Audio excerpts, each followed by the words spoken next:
Good morning, everyone. It's a great pleasure to have Daw Aung Suu Kyi, State Counsellor of Myanmar, with us this morning. Thank you.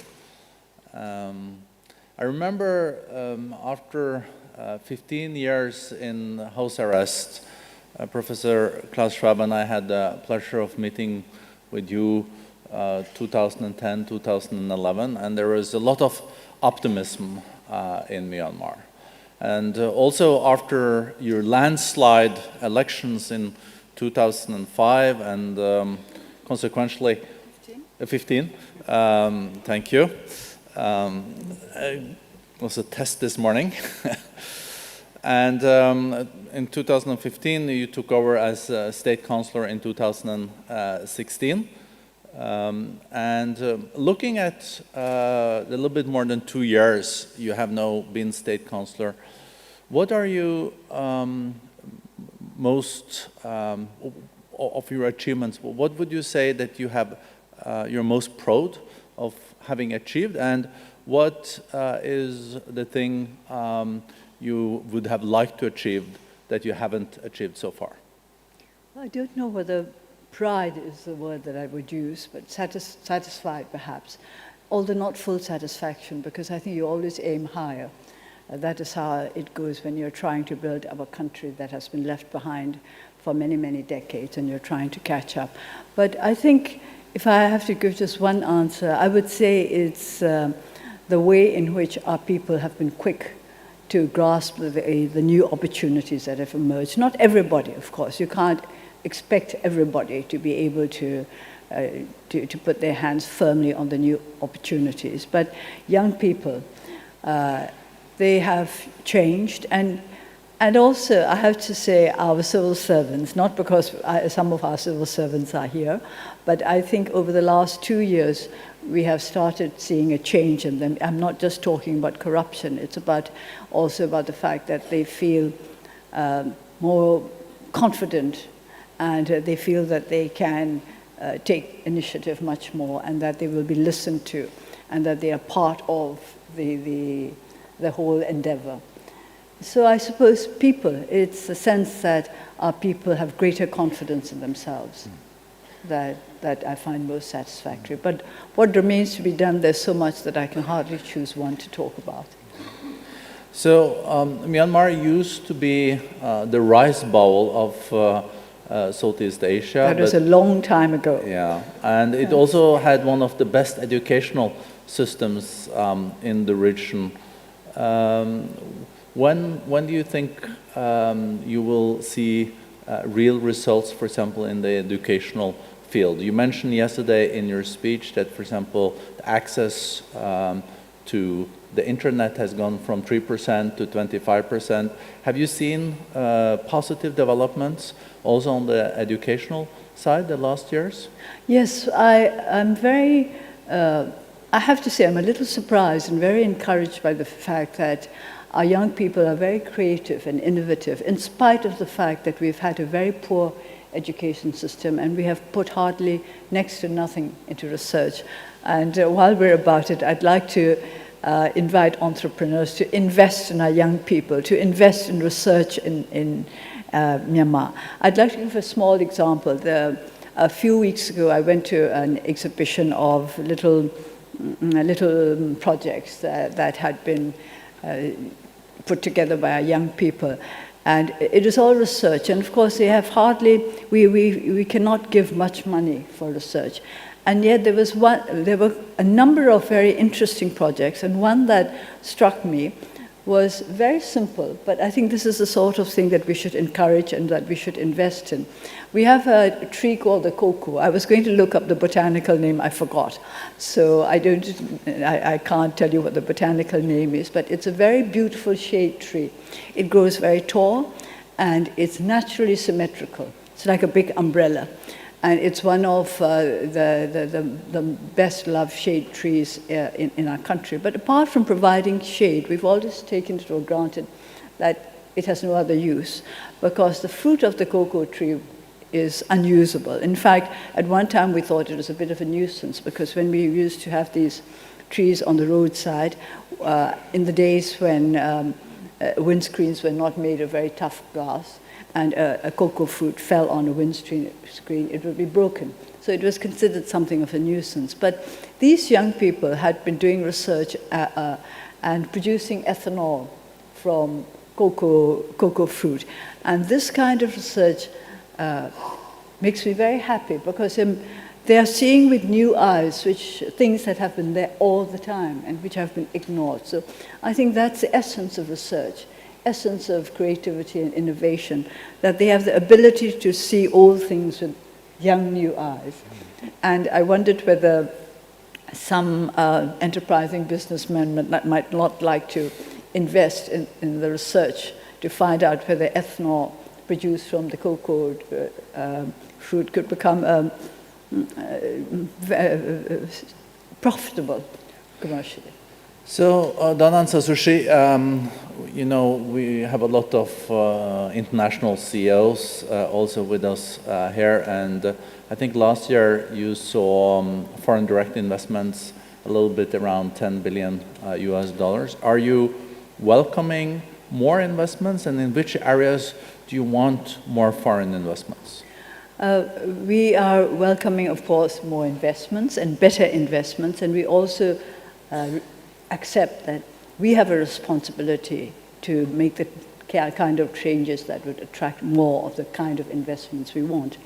We want, of course, I've just talked about education, so obviously what we want is investment in education, long-term research in our people, in our young people, but also in agriculture, in the agricultural sector, because Myanmar is still predominantly an agricultural country. As you know, about 70% of our people live in the rural area. There's now a movement towards the cities to find jobs, which is, I suppose, to be expected. But we have so much potential in the agriculture sector. And as people talk a lot about the importance of food security over the coming years, we would, I like to think that our country could become what they call an agri-based industrialized nation, like, for example, New Zealand. Like the rice bowl again? Well, no, not the rice. I think diversification. I think we can't just stick to rice. Yeah. But we must diversify, and then, of course, we want to go up the value chain with regard to food production. Because in the end, whatever other things we may invent it, food starts from the earth. You may process it in any number of stages, but basically it has to come up. Even if it's meat, the animals have to eat whatever comes up from the earth. Following the landslide elections, your landslide in 2015, and then now having been a state councillor for 2 years, has it been very different than you anticipated? No, because if you look back, we've been in politics for about 30 years. And politics is politics. People seem to think that politics in opposition are different from politics in office.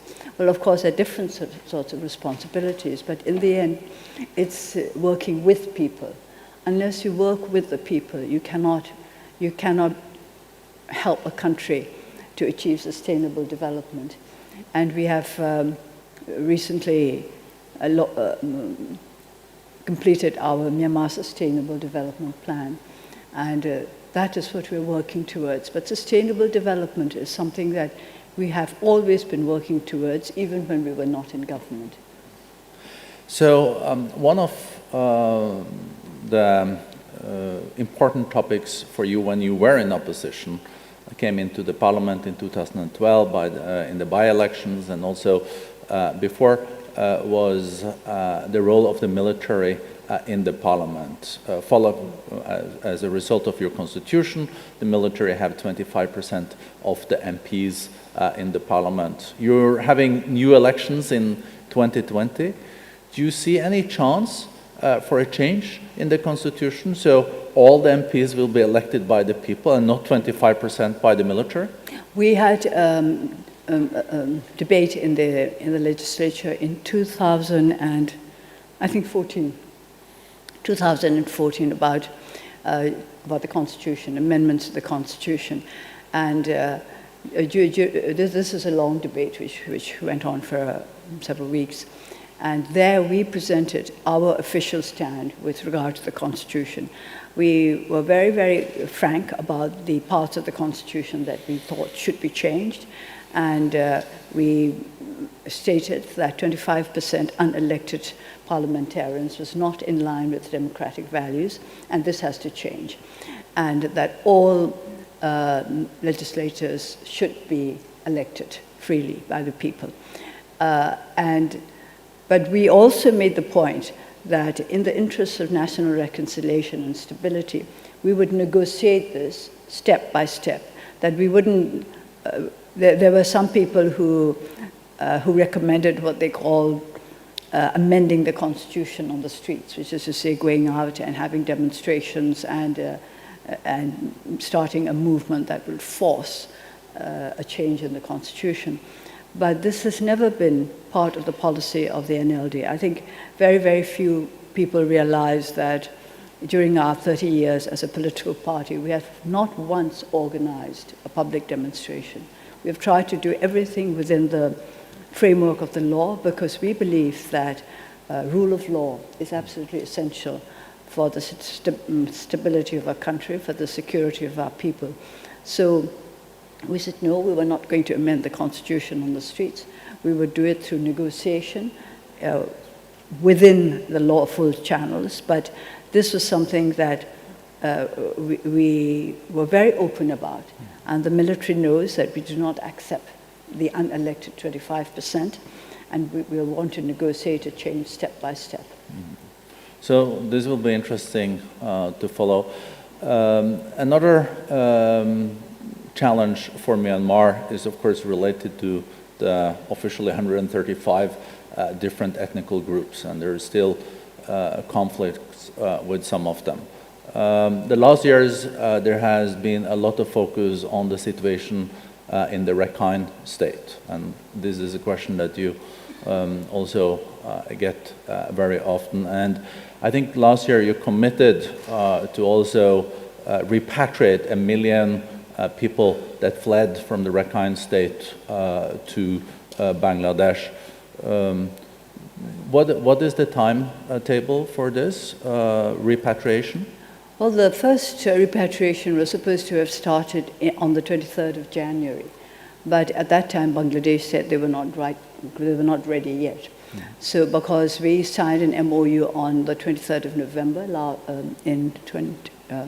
we're 2018, so that was in 2017. And so, but that was when it was supposed to have started.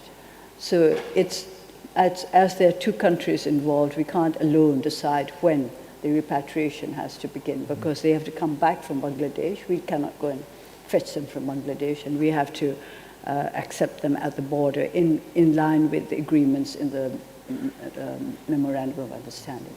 So how do you feel about this situation with the Muslim minority that has fled to Bangladesh, Rohingyas or Muslim minority? Do you feel that the military in Myanmar has handled this well, or would you have, in hindsight, seen this handled in a different way? Because there has been a lot of international focus, and also the UN has come out with pretty strong statements on this. Well, yes, I know there has been a lot of international focus, but when you say, how did the military handle it, I think perhaps I was thinking of the military aspect of the operations, because, of course, the political aspect is something for which the government has to take responsibility. And as I like to say from time to time, although we only have 75% of the power, we have to accept 100% of the responsibility. That's what elected government is all about. There are, of course, ways in which we, with hindsight, might think that the situation could have been handled better. But we believe that for the sake of long-term stability and security, we have to be fair to all sides. The rule of law must apply to everybody. We cannot choose and pick whom should be protected by the rule of law. And I have to keep repeating, because very few are interested in that aspect of the situation, that in the Rakhine there are many, many small groups, ethnic groups, and religious groups, and they're not just the Muslims and the Rakhines, as seems to be the perception of much of the world. For example, we have very small ethnic groups which are fast disappearing, but nobody seems to be interested in them, and yet they are the ones who could disappear altogether, because some are now down to 4 figures. And for the government, we have to be fair to all of them, even if the rest of the world is not interested in the smaller groups. We have to make them feel and understand that they will be treated on an equal basis, and that their rights and their security matter as much to us as that of the Rakhines and the Muslims, which are the big groups, and of whose presence and whose problems the whole world is aware. So this is, if you like, this is part of the responsibilities of duly elected government.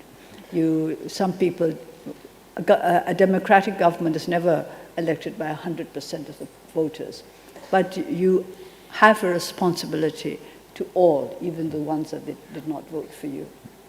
So, but when the Rakhine state is a big state, it's a big area, but also as a humanitarian and as a human being, if you look at the burned buildings and the situation for children and women following what has happened there, I think it also touches you as a human being, this thing. Well, this is a very reason why one of the first things that my government did when we took up the responsibilities of administration was to organize a central committee for development and rule of law in the Rakhine. And this is well before the first terrorist attacks, which launched the latest round of problems. And when we asked Dr. Kofi Annan to form a commission to help us with this, again, nothing had taken place. The terrorist attacks had not occurred, and the problems had not arisen. But we saw from then that we needed to do something to ensure that there would be sustainable peace and prosperity in the Rakhine. We were very aware of that, and this is what we started to do immediately.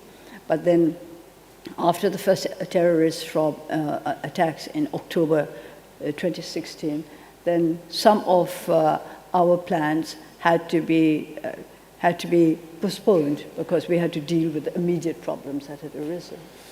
Looking at the 2 years now before the next elections, what are the most important things for you to achieve? Is it in education? Is it in job creation? Is it in peace and reconciliation with the other groups that you still have armed conflicts with? Well, we always say that peace and prosperity cannot be divided. No. You can't have sustainable peace without prosperity, and you can't have sustainable prosperity without peace.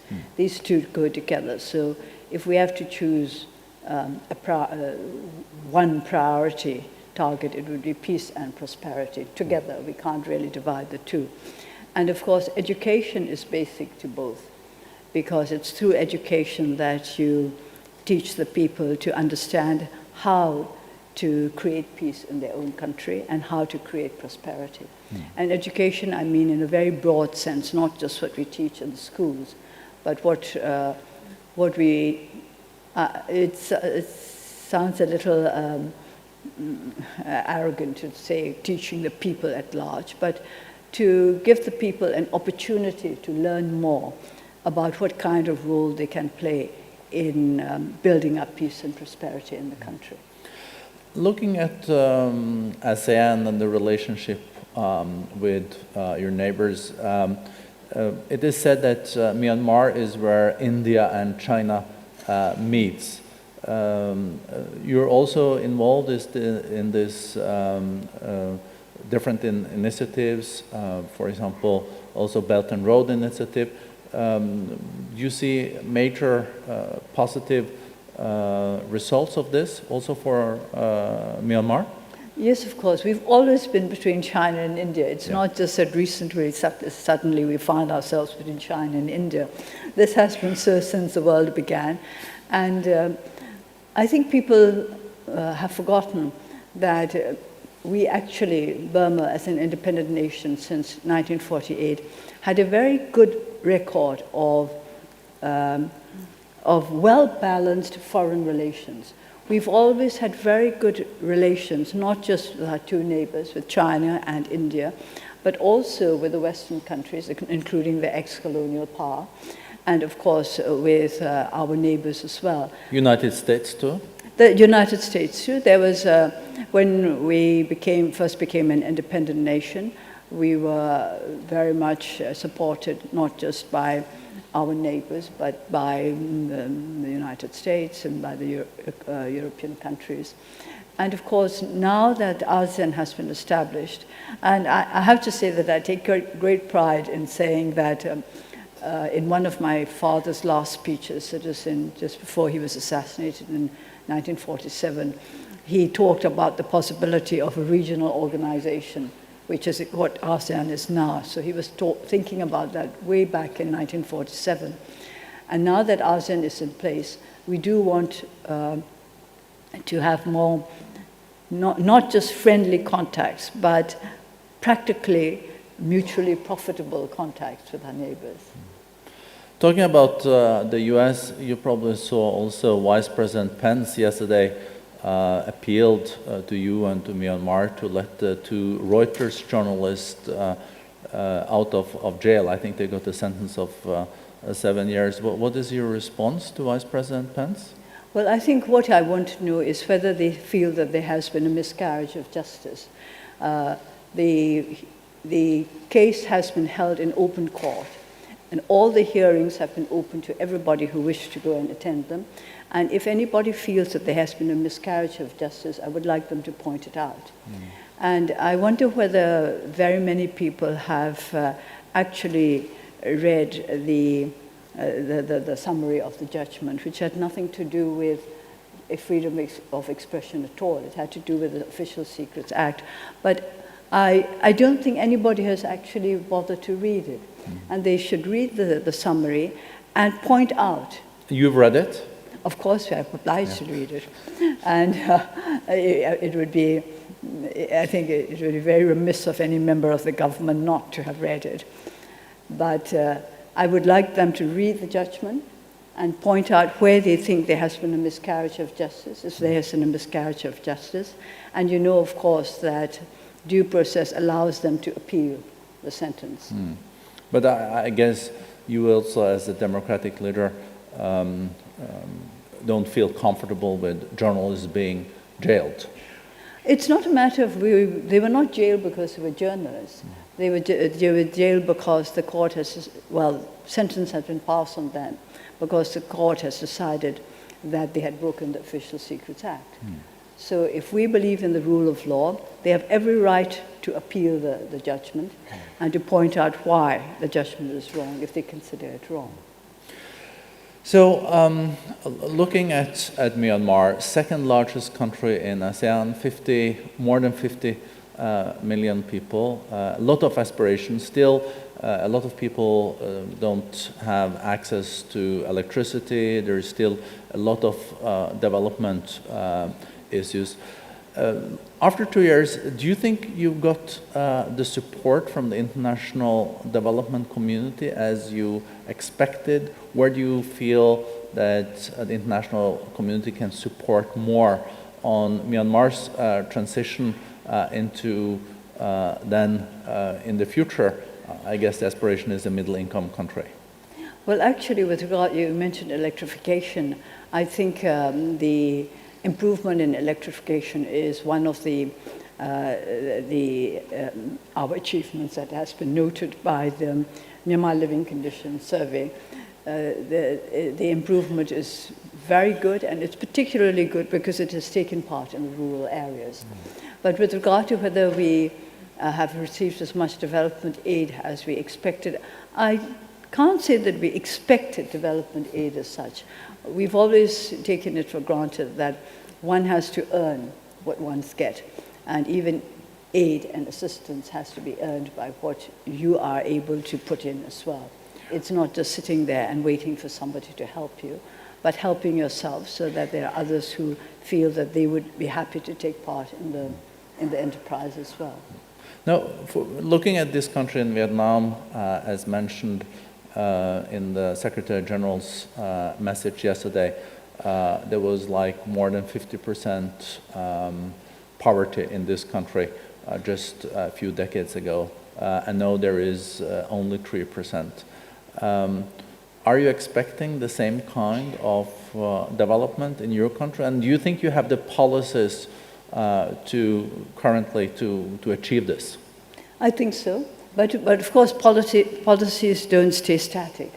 Policies need to be changed. If it is obvious that change is needed, we must change and adapt. But we are very impressed by what Vietnam has achieved. And they've also shown that it's achievable. Yeah. So we're getting close to the end because there is a live TV debate after us. But we are very pleased to have you back at our World Economic Forum Summit in ASEAN. And my last question is looking forward. The elections are coming up in 2020. I guess you will be running again as the leader of your party. Where do you think, if you also win the elections in 2020, where do you think Myanmar will be in 2025? What do you think you will achieve? Well, let's get over one hump at a time. Yeah. I think first we've got to concentrate on winning the 2020 elections, and we want to win because we deserve to win, not because we want to win. And meaning to say that if we win the 2020 elections, I would like it to be because we have done enough for the country, for the people to accept that the party should continue to take responsibility. Of course, one always wonders whether it's a good idea to want to win the elections again and again. But part of the democratic process is that you work through a party system. So if you want to maintain the stability and if you want to continue with the development plans that you have laid down, then it becomes important to win the next elections. But I don't want that to be the be-all and the end-all for our political party. We want to be part of the process of, well, lifting our country out of poverty, of bringing sustainable peace and progress and prosperity. But in order to do that, practically speaking, it would be important to win the elections in 2020, and we just have to make sure that we make enough progress between now and then for the people to decide that they can safely continue to give us a responsibility to look after our country. Thank you. Thank you so much to Daw Aung Suu Kyi, State Councillor. Thank you.